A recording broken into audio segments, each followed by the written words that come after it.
Lahat ng residente ng Apex, nandiyan sa financial report ni Justine. Eh di ba unti lang naman tayo pumunta doon sa medical mission? Ano? Ang daming pangalan dito na hindi man natin kasama doon. Di ba? At hindi lang yon. Tingnan mo yung medical supplies.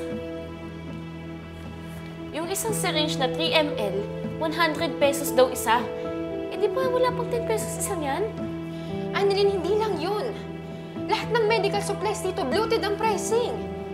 Bakit kaya ganyan yung nakuha natin financial report kay Justine? Annalyn, hindi ba obvious? Justine is siphoning money from Apex. Ninanakawan niya yung ospital natin.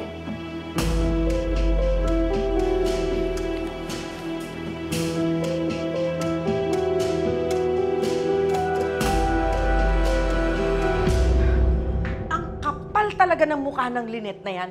Isipin mo, siya na nga ang sumugod dito. Siya pa yung may ganang magsampa ng kaso? Ba't mo pa kasi pinatulan? Mami, may CCTV dito. Oo nga. Hinihingi ko nga yung CCTV footage mula sa security office nyo.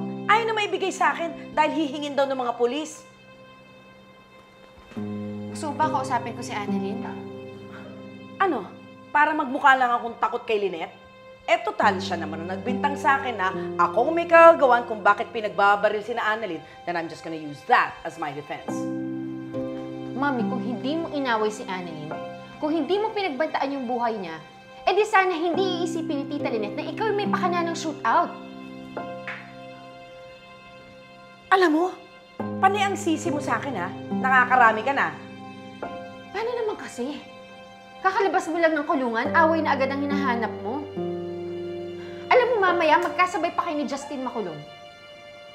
Bakit? Anong nangyari kay Justine?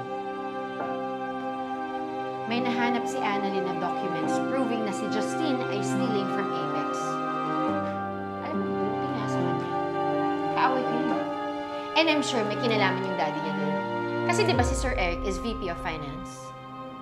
No! Alam mo bang kakampi natin si Justine? What?